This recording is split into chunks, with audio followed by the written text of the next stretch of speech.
جب آ گئے حسین کے نانا زمین پر، جب آ گئے حسین کے نانا زمین پر، جب آ گئے حسین کے نانا زمین پر، ارے مستی میں جھومنے لگا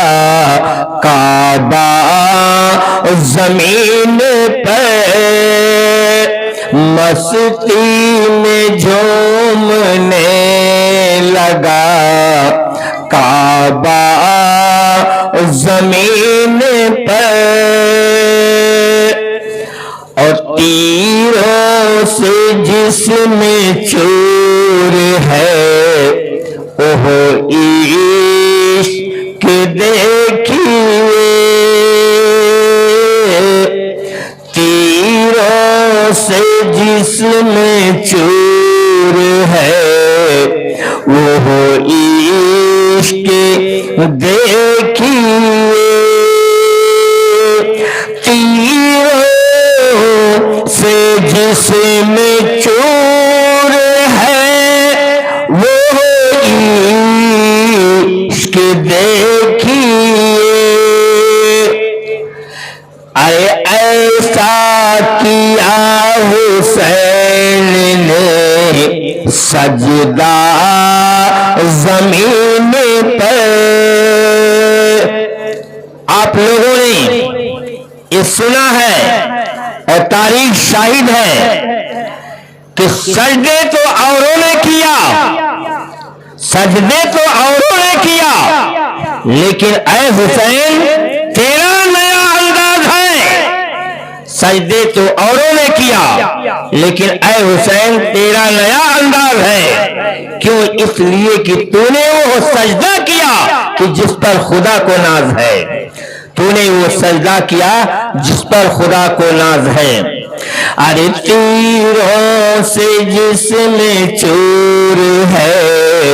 وہ عشق دیکھیے، کیسا کیا حسین نے سجدہ زمین پر، اور کھا کے زمین کربلا سینے میں لے لیا، کھا کے زمین کربلا دامن میں لے لیا، جس دم گرا نبی کا نواسا زمین پر، جس دم گرا نبی کا نواسا زمین پر، جب آ گئے حسین کے نانا زمین پر، اور کعبہ بھی جھومنے لگا فرش زمین پر، جھوم کر کے درود پاک پڑھ لیجیے، اللہم صلی علی سیدنا مولانا محمد بارک وسلم، صلاۃ و سلام علیک یا رسول اللہ صلی اللہ تعالی علیہ وسلم۔ سامعین حضرات، ابھی خطبے کے بعد آپ حضرات کے سامنے ہم نے قرآن مجید و فرقان حمید کی آیت کریمہ کی تلاوت کرنے کا شرف حاصل کیا ہے۔ اللہ تبارک و تعالیٰ نے قرآن مجید میں یہ ارشاد فرمایا کہ وَلَا تَقُولُوا لِمَنْ يُقْتَلُوا فِي سَبِيلِ اللَّهِ أَمْوَاتٌ، معنی اس کا یہ ہے کہ جو لوگ اللہ کی راہ میں مارے جائیں، جو لوگ اللہ کی راہ میں قتل کیے جائیں، تم انہیں مردہ سوچنے کی بات نہیں بلکہ انہیں مردہ گمان بھی نہ کرو، وہ مردہ نہیں ہیں، بل احیاء ولکن لا تشعرون، بلکہ اپنی قبروں میں وہ زندہ ہیں، لیکن اس کا ہمیں آپ کا شعور نہیں ہے، اس کا علم نہیں ہے۔ کہنے والے لوگ کہتے رہیں ہم قرآن کی مانیں گے یا کسی ظالم کی بات مانیں گے؟ قرآن میں رب تبارک و تعالیٰ نے فرمایا کہ جو اللہ کی راہ میں قتل کیا جائے تم انہیں مردہ گمان بھی نہ کرنا، وہ زندہ ہے، اور زندہ ہی نہیں بلکہ زندہ رہ کر کے سب کی فریاد کو سن کر کے سب کی فریاد رسی بھی کرتے ہیں۔ حسین کربلا میں ہے، اگر عشق حسین میں اگر ڈوب کر کے جہاں سے کوئی یا حسین اگر کہتا ہے، حسین اعظم سنتے ہیں، اور جو مانگتا ہے اسے عطا بھی فرماتے ہیں۔ اللہ تبارک و تعالیٰ نے وہ طاقت عطا فرمائی ہے۔ سامعین، یہ غور کرنے کی بات ہے، معرکہ کربلا کوئی ایسی ویسی جنگ نہیں تھی، بلکہ وہاں وہ جنگ جو ہوئی تو حسین پاک کی طرف سے نہیں ہوئی بلکہ یزید کی طرف سے ہوئی، لیکن جب یزید اس پر تل گیا، حسین اعظم کو اس کا جواب دینا ہی تھا، اور جواب کے ساتھ ساتھ مرضی مولا یہی تھی کہ حسین اعظم کو اس کام کو انجام دینا تھا۔ اللہ تبارک و تعالی اپنے ہر بندے سے، اپنے ہر بندی سے اللہ تبارک و تعالی امتحان لیتا ہے، امتحان لیتا ہے، اور پیغمبروں سے، نبیوں سے بھی امتحان لیا، لہذا آپ علی رسول ہیں۔ حضرت امام علی مقام رضی اللہ تعالیٰ عنہم اجمعین کی ولادت کے بعد ہی جبریل امی آ کر کے بتا دیے کہ یا رسول اللہ صلی اللہ تعالی علیہ وسلم، آپ کو اللہ تبارک و تعالیٰ نے 2 بیٹے عطا فرمایا ہے۔ یہ حکم ربی تھا، جس پیغام کو جبریل امی کو پہنچانا تھا حضرت امام علی مقام سیدنا امام حسین رضی اللہ تعالیٰ عنہ اجمعین کے لیے رسول پاک صلی اللہ علیہ وسلم کی بارگاہ میں اس پیغام کو پہنچانا تھا، اور وہ یہ اللہ تبارک و تعالیٰ نے جو پیغام بھیجا جبریل امی لا کے پہنچا دیے، اور عرض کیا کہ یا رسول اللہ، اللہ تبارک و تعالیٰ نے آپ کو 2 بیٹے عطا فرمایا ہے، اور ان 2 بیٹوں میں جو مرضی آپ کی ہو، جسے چاہے اسے روک لیں اور جسے چاہے ایک کو واپس کر دیں۔ یہ غور کرنے کی بات ہے کہ آج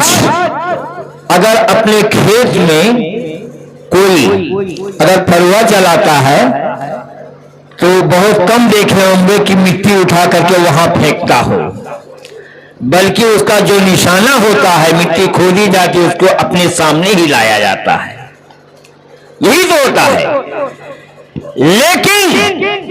میرے آقا صلی اللہ تعالی علیہ وسلم نے اس کے برعکس کیا، اور 2 بیٹے وہ یہ تھے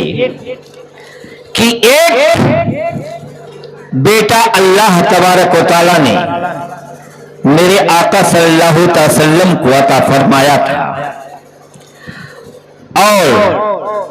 یعنی ام المومنین کے ذریعے، اور ایک بیٹا اللہ تبارک و تعالی نے حضرت خاتون جنت سیدہ فاطمہ الزہرا رضی اللہ تعالی عنہا کے شکم پاک سے عطا فرمایا تھا. تو اس وقت غور کرنے کی بات یہ ہے کہ حضرت امام عالی مقام سیدنا امام حسین کے مقام کو دیکھیے. میرے آقا صلی اللہ تعالی علیہ وسلم نے سنا اس پیغام کو اور اس کو سن کر کے دل ہی میں جو فیصلہ کیا تو نبی نے فیصلہ کیا. خدا سب کچھ جانتا ہے اور خدا جان گیا کہ میرا محبوب کیا پسند کر رہا ہے. لہذا حال یہ ہوا کہ حضرت امام عالی مقام سیدنا حسین اعظم رضی اللہ تعالی عنہ اجمعین کو آپ نے روک لیا اور اپنے بیٹے کو دل ہی میں سوچ کر کے واپس کر دیا. اس کی وجہ کیا تھی؟ آقائے دو عالم صلی اللہ تعالی علیہ وسلم کے ایک بیٹے تھے جن کا انتقال ہو گیا. رب کا یہ حکم کا امتحان نہیں اور کیا ہے، لیکن اپنی بیٹی کے اس نور نظر کو آپ نے واپس نہ کیا جن کا نام حسین ہے. لہذا حضرت امام علی مقام سیدنا امام حسین اعظم رضی اللہ تعالی عنہ اجمعین کو روک لیا.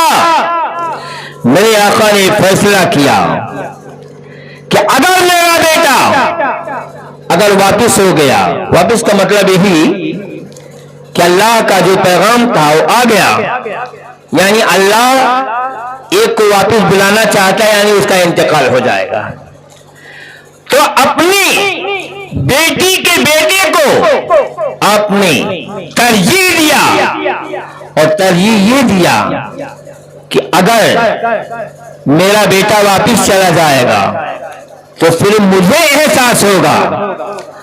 اور اس بچے کی ماں کو احساس ہوگا،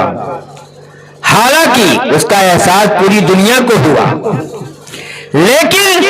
حضرت امام علی مقام سیدنا امام حسین کے بارے میں آپ نے یہ سوچا، میرے آقا صلی اللہ علیہ وسلم نے نگاہ رحمت سے دیکھا کہ اگر یہ بچہ واپس ہو گیا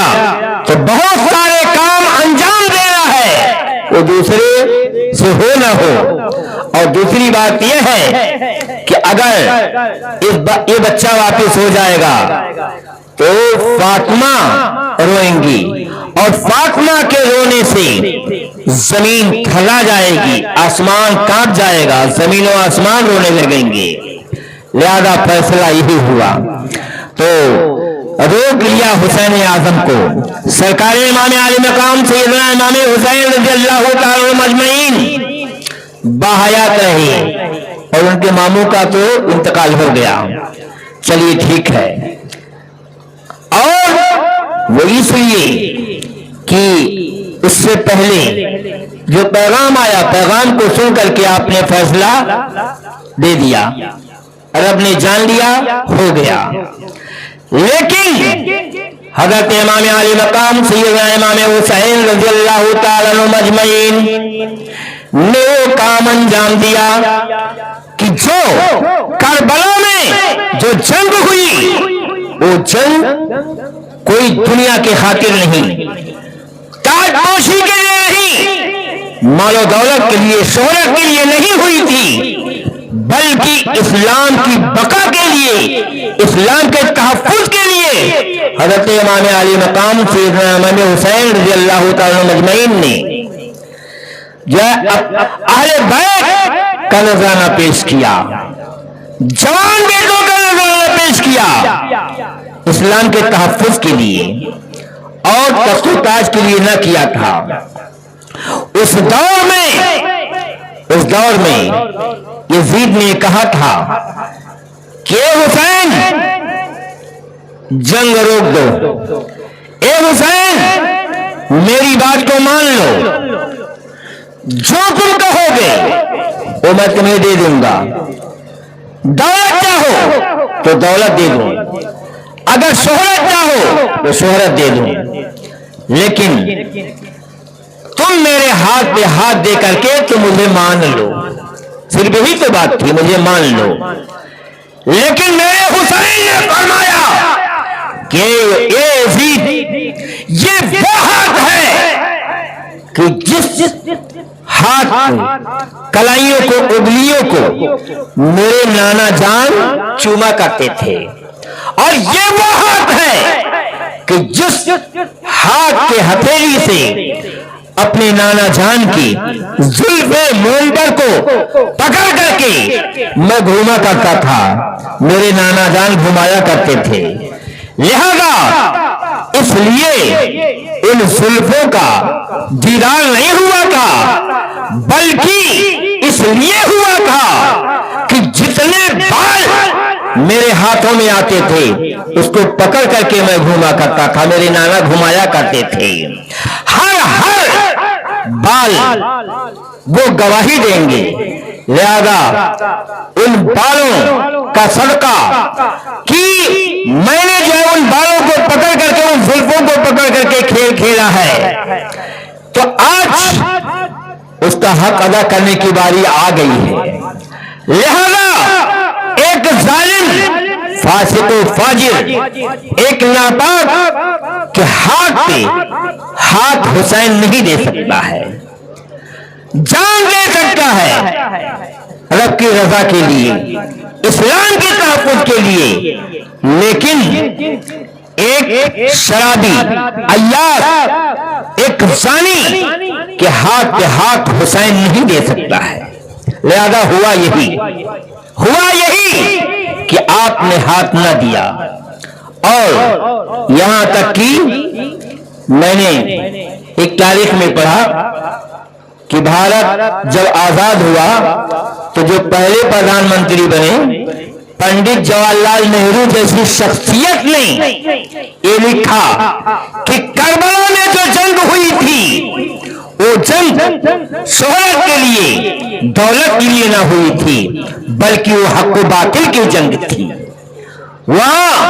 حق کو ثابت کرنا تھا اور اسلام کی حفاظت کرنا تھا، اور صحیح بھی یہی ہے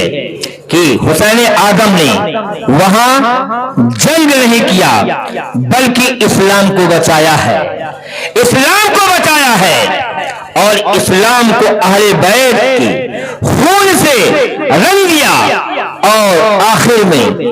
امام علی مقام سیدنا امام حسین رضی اللہ تعالیٰ عنہ اجمعین نے وہ کام انجام دیا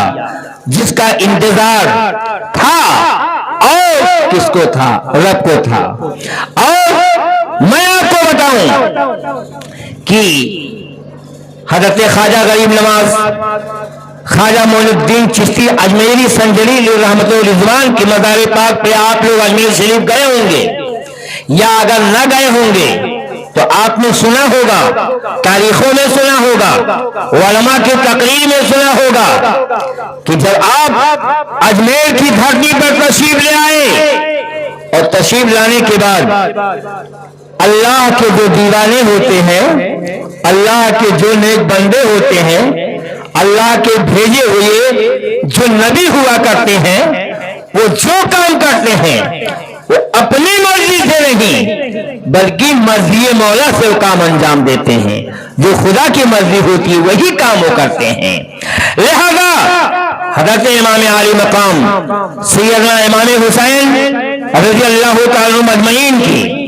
ابھی تاریخ کو آپ سنیں گے، آپ کے سمجھ میں بات آئے گی، لیکن پہلے یہ سماعت فرمانے کہ دیوانے کو دیوانہ نہ کبھی کہنا یارو، دیوانہ تو بہت سوچ کے دیوانہ بنا ہے۔ یہاں تک کہ حضرت خواجہ غریب نواز اجمیر کی دھرتی پر جب آئے تو کس لیے آئے؟ وہ اس لیے کہ اسلام کی تبلیغ کے لیے، اسلام کی حفاظت کے لیے، اسلام کو پھیلانے کے لیے، اسلام کو ہمارے آپ تک پہنچانے کے لیے آئے تھے۔ لہذا وہ کرتے کچھ نہ تھے، ان کا کام اللہ کی عبادت کرنا تھا، لوگوں کو بری باتوں سے روکنا تھا اور اچھی بات کی تلقین ہدایت کرنا تھا. اور حضرت خواجہ غریب نواز کو جب دیکھا تو دیکھنے کے بعد بادشاہ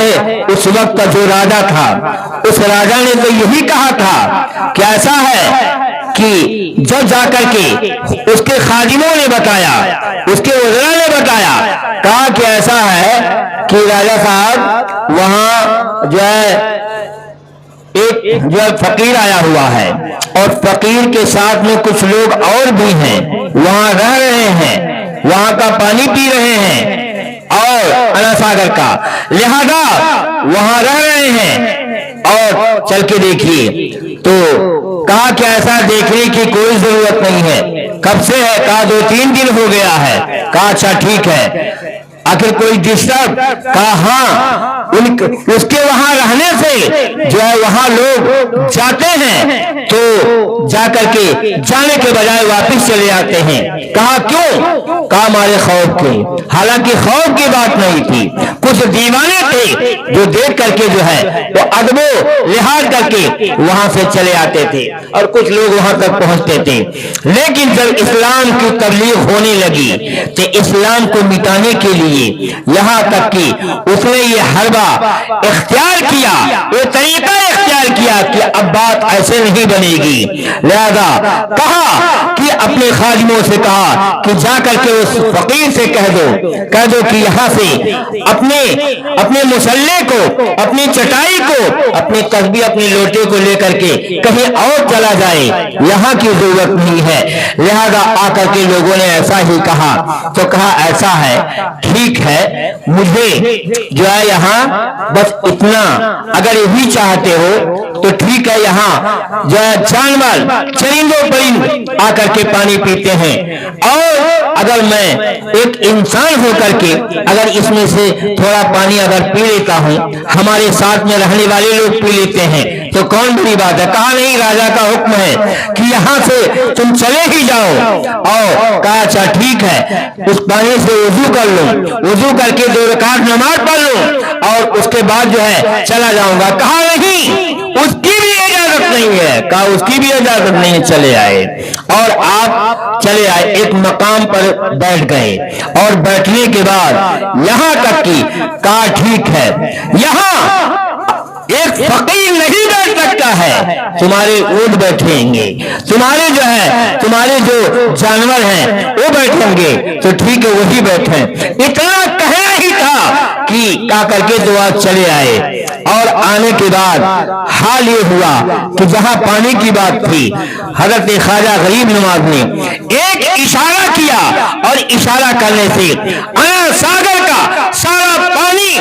ایک جو ہے ایک پیالے میں آ کر کے اکٹھا ہو گیا, جس کے اندر, جس کو اللہ تبارک و تعالیٰ نے اتنی طاقت عطا فرمائی ہو کہ انا ساگر وہ تالاب اتنا چھوٹا نہیں ہے کہ سارے پانی آ کر کے ایک کاسے میں بھر گئے, جسے آپ کٹورا ہی سمجھ لیجیے. کاسا پہلے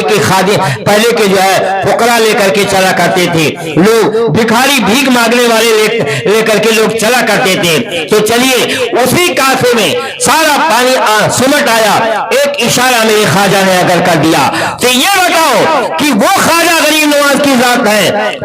کہ جو حضرت امام علی مقام سیدنا امام حسین رضی اللہ تعالی مجمعین کے غلاموں کے غلام اور جو ہے یہاں تک کہ جو غلاموں کا یہ حال ہے کہ جو غلام کا ایک حال ہے کہ جو اگر اشارہ کر دیں تو انا ساگر کا سارا پانی آ جائے. تو اگر میرا حسین چاہتا, اگر اشارہ کرتا تو نہر فرات کا پانی کیا نہیں آ جاتا؟ ارے نہر فرات نہیں بلکہ سمندر کے سارے پانی سمٹ کر کے آ جاتے. لیکن میرے حسین نے یہ چاہا نہیں, اس لیے کہ وہ امتحان تھا اور امتحان میں کامیابی حاصل کرنا تھا اور اسلام کی تبلیغ کرنا تھا. اور یہ فیصلہ کر لیا تھا کہ جو ہے میرے لیے ایک یہ بھی فیصلہ کیا تھا کہ جب آقا دو عالم صلی اللہ علیہ وسلم کو حضرت امام علی مقام سے اتنا پیار, اتنی محبت تھی, اور محبت جو ہے ہونا بھی چاہیے, اور آج بھی جو ہے اسی سنت پر عمل کرتے ہوئے لوگ کر نہ کریں بلکہ عشق ہو ہی جاتی ہے کہ لوگ اپنے نواسے سے محبت کرتے ہیں اور کرنا بھی چاہیے، ان نبی کی سنت بھی ہے۔ لہذا حضرت امام علی مقام سیدنا امام حسین رضی اللہ تعالی مجمعین کے بچپن کا زمانہ تھا، آپ چھوٹے تھے اور جو ہے 5-6 مہینے کی عمر تھی، آقا دو عالم صلی اللہ تعالی علیہ وسلم نماز ادا فرما رہے تھے اور حالت نماز میں حال یہ ہوا کہ آپ سجدے میں گئے اور سر کو جو ہے آپ نے سجدے میں رکھا کہ حضرت امام علی مقام سیدنا امام حسین پاک رضی اللہ تعالی مجمعین نے جب دیکھا تو جو ہے دیکھ کر کے جو ہے آپ جا کر کے میرے آقا کے پشت انور پر سوار ہو، اور جب پشت مانی پیٹ کے ہوتے ہیں سوار ہو گئے، اور جانتے ہی ہیں کہ بچوں کی سوچ کچھ اور ہوتی ہے، اور لیکن اور بچے تو اور ہیں لیکن یہ وہ بچے نہیں ہیں بلکہ یہ تو وہ کام انجام دے رہے ہیں کہ جسے خدا چاہ رہا ہے۔ لہذا آپ آقا دو عالم صلی اللہ علیہ وسلم کے پیٹ پر سوار ہو گئے۔ آقا دو عالم صلی اللہ علیہ وسلم نے اپنے سجدے کو لمبا کر دیا۔ لمبا کرنے کا مطلب یہ ہے کہ جب تک حسین پاک جو ہے آقا دو عالم صلی اللہ علیہ وسلم کی پشت مبارک سے الگ نہ ہوئی تب تک آپ سر کو سجدے سے نہ اٹھائے، اور اس کی وجہ کیا تھی؟ میرے آقا نے فیصلہ کیا، نماز پڑھ رہے ہیں کہ اگر سجدے سے سر کو اٹھاتا ہوں تو میرا حسین زمین پر گر جائے گا، حسین کو چوٹ لگے گی، اتنی عشق جو ہے نماز سے تھی۔ لہذا حضرت امام علی مقام رضی اللہ تعالی مجمعین اپنی مرضی کے مطابق جب پشت انور سے الگ ہوئے تو آپ نے سر کو جو ہے سجدے سے اٹھایا۔ لہذا جب نماز سے آپ فارغ ہوئے تو اس وقت صحابی رسول نے آقا دو عالم صلی اللہ علیہ وسلم سے سوال کیا تھا کہ یا رسول اللہ صلی اللہ تعالی علیہ وسلم کیا لمبا سجدہ کرنے کا حکم اللہ کی جانب سے آ گیا ہے؟ کیا اللہ کی جانب سے اب سجدہ لمبا کرنے کا حکم آ گیا ہے؟ اگر ایسا ہو تو ہم لوگ بھی ایسا ہی لمبا سجدہ کریں۔ میرے آقا صلی اللہ علیہ وسلم نے ارشاد فرمایا ایسا نہیں ہے بلکہ وہ اس لیے لمبا سجدہ ہوا کہ میری پشت پر حسین سوار تھا، لہذا اس لیے جو ہے سجدے کو لمبا کرنا پڑا، لہذا اللہ کی مرضی وہی تھی۔ تو حسین اعظم نے میدان کربلا میں فیصلہ کیا کہ وہ میرے نانا جان مصطفیٰ جان رحمت کی ذات تھی کہ جنہوں نے میرے لیے ایک جو ہے سجدے کو لمبا کر دیا، اور جس کے لیے صحابہ نے پوچھا، یعنی لمبا کرنے کا مطلب زیادہ ٹائم دے دیا، اور تو اب اس سجدے کے حق کو ادا کرنے کا ٹائم آ گیا ہے، وقت آ گیا ہے، لہذا اب جو ہے دوبارہ ایسا موقع ملے نہ ملے، لہذا اس لیے حضرت امام علی مقام سیدنا امام حسین رضی اللہ تعالی مجمعین کی جو شہادت ہوئی، اور شہادت ہوئی کس وقت ہوئی کہ آپ حالت سجدہ میں تھے، حالت سجدہ میں تھے، اور تیریں آپ کے اوپر برس رہی ہیں، تیروں کی بارش ہو رہی ہے یزید کی جانب سے، یزیدی جو ہے تیر پہ وار کر رہے ہیں تیروں سے اور نیزوں سے وار کر رہے ہیں، لیکن حسین اعظم نے ارشاد فرمایا، جو ہے آپ نے ارشاد فرمایا کہ اے یزیدیو مجھے 2 رکعت نماز پڑھ لینے دو، 2 رکعت نماز پڑھ لینے دو، جو تمہیں کرنا ہے تم کرو اور مجھے 2 رکعت نماز پڑھ لینے دو۔ اور جب آپ نے 2 رکعت نماز پڑھنا شروع کیا تو نماز کی نیت کر کے جب حالت سجدہ میں ہو گئے تو شمال لین نے وہ بدزن جو ہے اس نے آ کر کے حضرت امام علی مقام سیدنا امام حسین رضی اللہ تعالی مجمعین کے اوپر وار کر دیا اور سر کو تن سے جدا کر دیا، انا للہ و انا الیہ راجعون۔ تو کہنے کا مطلب یہ ہے کہ اس لیے شاعر نے جو کہا ہے کہ سجدے تو اوروں نے کیا لیکن اے حسین تیرا نیا انداز ہے، تو نے وہ سجدہ کیا ہے کہ جس پر خدا کو ناز ہے، یعنی آپ نے دیکھا ہوگا بھلے ہی لمبا سجدہ کسی نے کیا ہو لیکن سجدہ کیا ہے تو سجدہ کرتے ہوئے لوگوں نے دیکھا ہے، سجدے سے سر کو اٹھاتے ہوئے دیکھا ہے، لیکن میرے حسین نے وہ سجدہ موقع کیا ہے کہ سجدہ کرتے ہوئے تو زمین والوں نے دیکھا, آسمان والوں نے دیکھا, لیکن سر کو اٹھاتے ہوئے کسی نے نہ دیکھا, کسی نے نہ دیکھا. اور وہ دیکھے گا کب؟ بروز محشر, قیامت کے روز دیکھے گا. اور شہیدوں کی وہ ذات مقدس ہے کہ جانتے ہو کہ جب شہداء کی جماعت میدان محشر میں الگ ہوگی, نبیوں کی جماعت الگ ہوگی اور نیکوں کی جماعت الگ ہوگی, بروں کی جماعت الگ ہوگی, بہرحال سب الگ الگ لوگ کر دیے جائیں گے لائنوں میں. لیکن اے دوستو, اس میں اللہ تبارک و تعالیٰ نے ان شہیدوں سے جنہوں نے اللہ کی راہ میں اللہ کی رضا کے لیے اسلام کے تحفظ کے لیے جنہوں نے اپنے خون کا نذرانہ پیش کیا ہے, رب پوچھے گا, کہے گا کہ اے میرے نیک بندو, تم سے میں پوچھنا یہ چاہتا ہوں کہ تم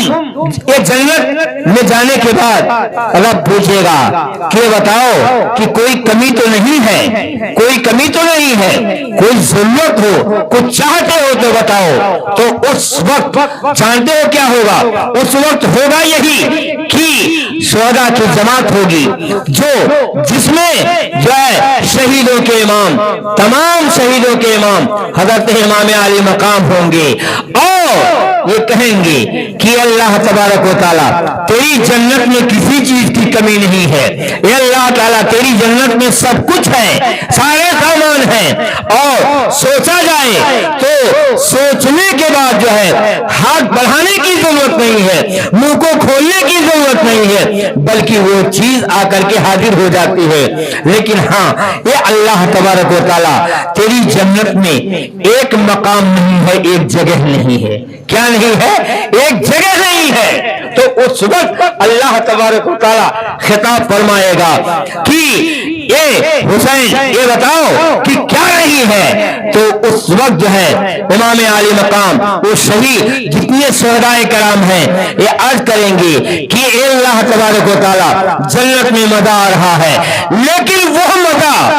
یہاں نہیں مل رہا ہے جو کربلا کی تپتی ہوئی ریت پر اور ظالم یزیدیوں کے مقابل میں جو مزہ جو ہے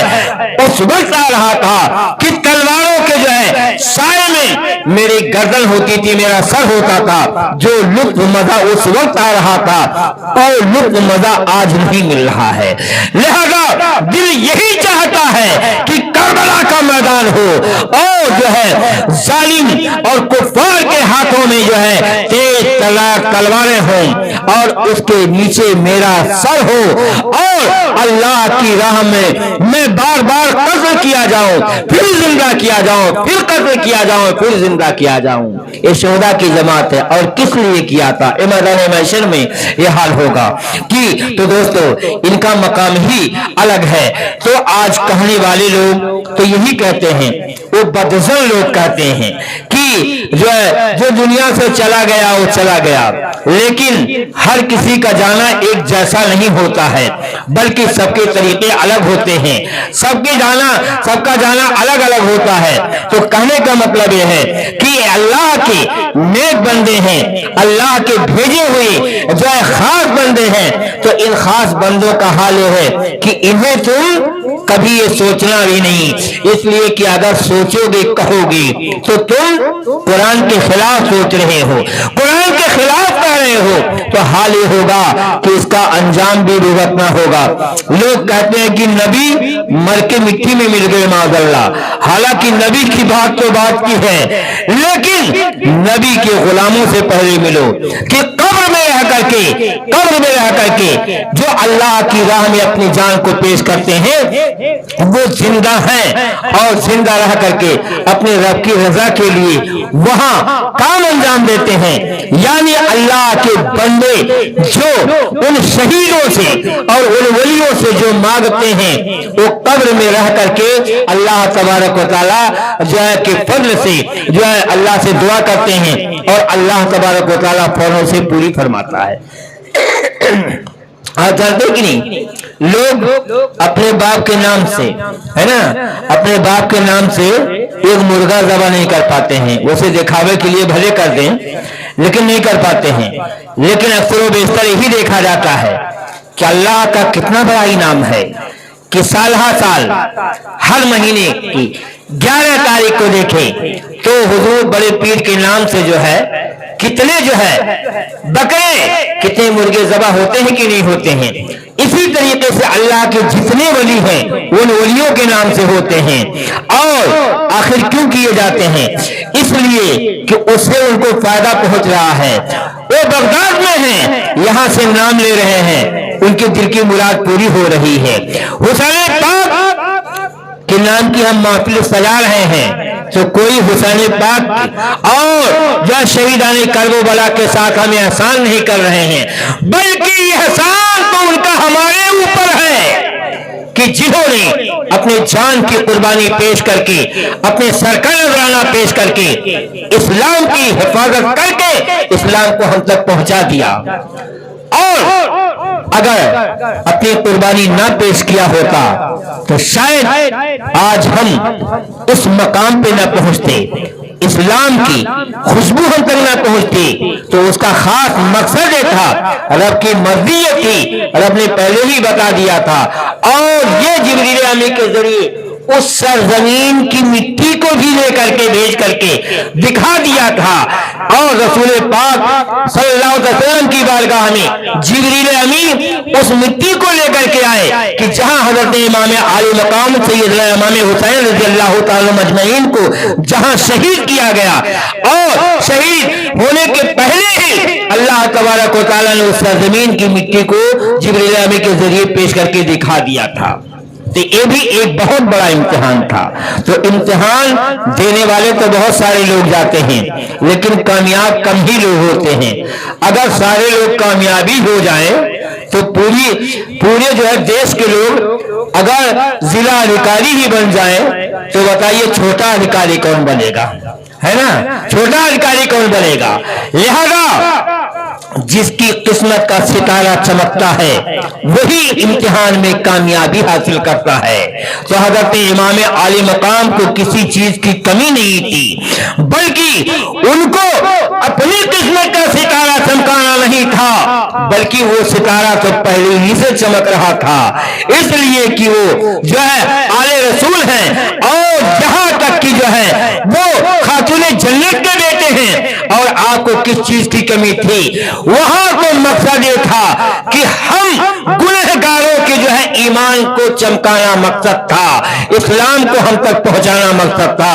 اور اسلام کو پہنچانا رب کا جو ہے رب کی مرضی تھی۔ اور کس لیے؟ اس لیے وہ طریقہ بھی بتا دیا، وہ طریقہ بھی یہ ہوا کہ اسلام کو ہم تک پہنچایا تو کیسے؟ حسین آدم شہیدان کرب و بلا اہل بیت کے جو ہے خون کا نذرانہ لے کر کے اور اسلام کو ہم تک پہنچایا ہے، اور ان اللہ کے نیک بندوں نے اپنے سر کا نذرانہ پیش کر کے ہماری آپ کی جو ہے دل کی خواہشات و تمناؤں کو یہ پوری کیا کہ اسلام کو ہم تک پہنچایا ہے،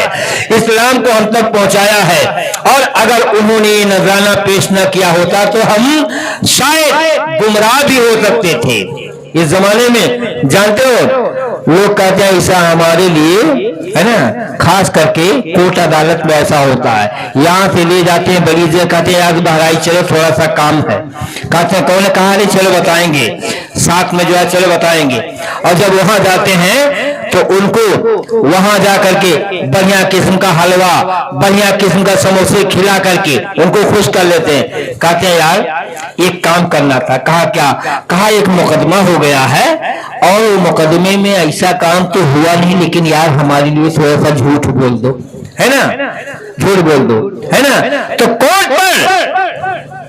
حلوے سموسے کھانے کے لیے لوگ جھوٹ بول دیتے ہیں، چاہے ان کی پھانسی بھلے ہو جائے لیکن وہاں جھوٹ بول دیتے ہیں۔ لیکن میرے حسین نے یہ نہ کیا تھا،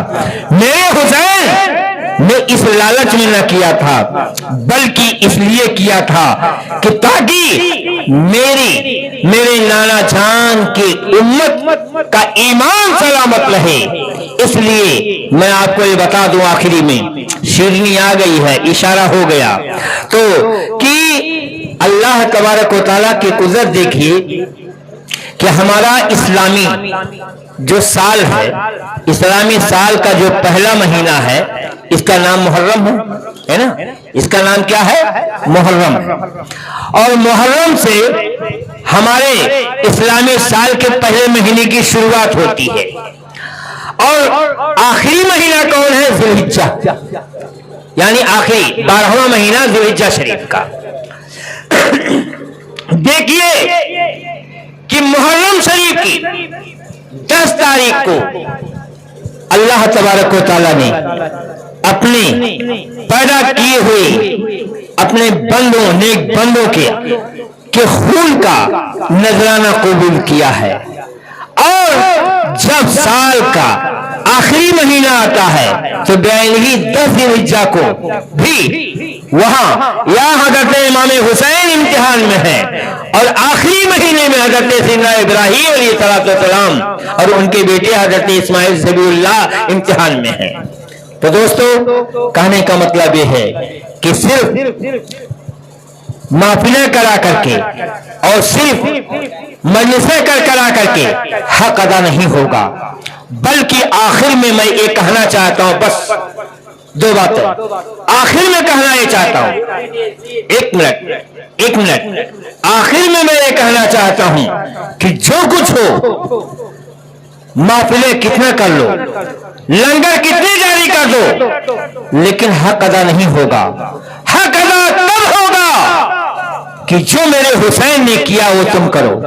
ہم نہیں کہہ رہے ہیں کہ تم جاؤ جنگ کرو، ہم نہیں کہہ رہے ہیں کہ جاؤ قتل ہو جاؤ، بلکہ یہ دیکھو کہ میرے حسین پاک جب اس دنیا سے آپ پردہ فرمانے لگے تو ہمارے آپ کے لیے ایک پیغام دے کر کے اور ایک نقشہ بنا کر کے پیش کر دیا۔ وہ کیا ہے؟ سجدہ، نماز ہے نا۔ کہتے رہو، نعرہ لگاتے رہو کہ ہم حسینی ہیں، ہم حسینی ہیں، صرف کھچڑا بنا کر کے بانٹنے سے حسینی نہیں بنو گے، یہ تو ہر کوئی کر سکتا ہے۔ پہلے نمازی بنو، اور جب نمازی بنو گے تب تم غازی بنو گے، جب نمازی بنو گے تب تم شہادت کی طاقت رکھو گے۔ اور آج ہمارے اندر جو کمیاں ہیں یہی ہیں کہ مسجد تو بنا لی سب بھر میں،